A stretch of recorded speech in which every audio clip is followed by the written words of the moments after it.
Welcome to the deep dive. Today, we're going to unpack a really monumental connection. We're looking at how Richard Wagner, the revolutionary composer, profoundly influenced Thomas Mann, one of the giants of 20th century literature. Our sources suggest Mann was, well, almost obsessed. He wanted his writing to feel like music, like Wagner's music specifically, living in Wagner's shadow, as one source puts it. Right. So our mission today is to pull out the key insights for you, give you a kind of shortcut to understanding this really fascinating link between music and literature.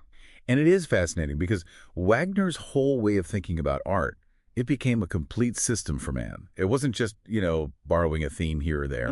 No, it was about the entire methodology. Yeah. The whole approach. Okay, so much deeper than just a casual influence then. How did that work exactly? How did Wagner's musical innovations translate into Mann's writing? Well, think about Wagner's opera drama. It totally shattered the old rules, didn't it?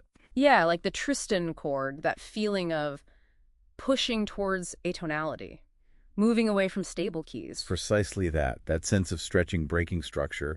Mann saw that.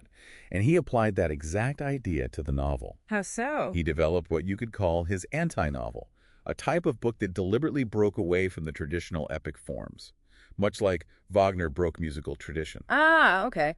So there's a direct parallel in the structure itself. Absolutely. You see it really clearly in Mann's huge four-part novel, Joseph and His Brothers.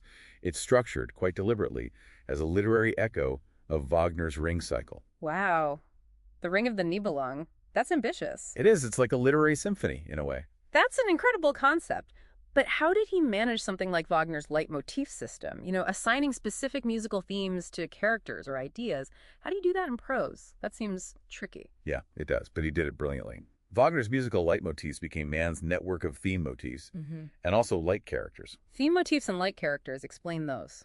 Okay, so think of a recurring image or phrase, like the constant toothache in Buddenbrooks. Yeah. Or the idea of cremation that keeps popping up in the Magic Mountain. Right. Those function just like Wagner's musical themes. They echo, they reappear, and they carry symbolic weight, often signaling something like decadence or change. Got it. So they're like little textual echoes and light characters. Those are characters who essentially embody ideas. They function like recurring motifs themselves.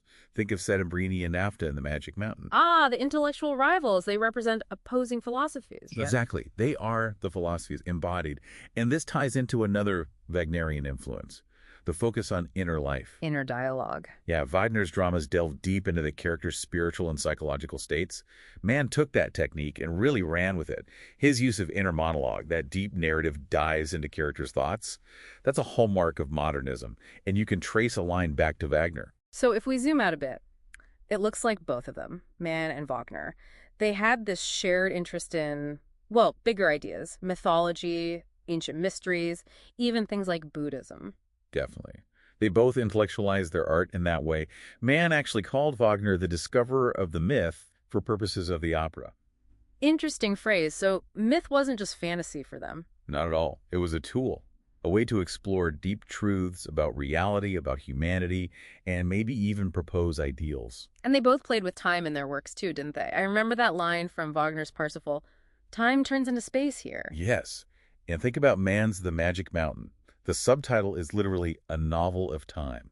Right, set in that sanatorium where time feels completely warped. Exactly. He bends subjective time, makes us feel elastic, almost physical, very Wagnerian in spirit. It's also striking how they seem to have shared similar thoughts on German identity, things like political immaturity, the nation's connection to music. You find these themes in essays they wrote decades apart. It's true. And both, in their own ways, offer these almost prophetic visions, depicting societal decay like the fall of the Buddenbrooks family. Yeah, that sense of decline. And warning against materialism, the lust for power. You could even say they foresaw some of the conflicts to come. So despite Mann sometimes pushing back against Wagner's huge shadow. Oh, he definitely had moments of revolt, Oh, yeah. as he put it. But ultimately, Like fundamental. Wagner remained his musical Bible. Always there, always influential.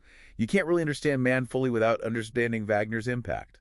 So what's the big takeaway for you listening to this? Well, this deep dive shows Wagner's influence wasn't just a footnote for Mann. It was foundational. It shaped his worldview, his style, his whole approach to writing. It really highlights how a major shift, a sort of Mann event, as one source calls Wagner, in one art form can ripple outwards, inspire, shape, even predict developments in another field, creating a whole artistic era, really. It certainly makes you think. And it leaves us with a question for you to ponder. What seemingly unconnected influences might be quietly shaping the great creative minds of our own time, guiding how they help us understand our past, make sense of our present, and maybe even glimpse our future?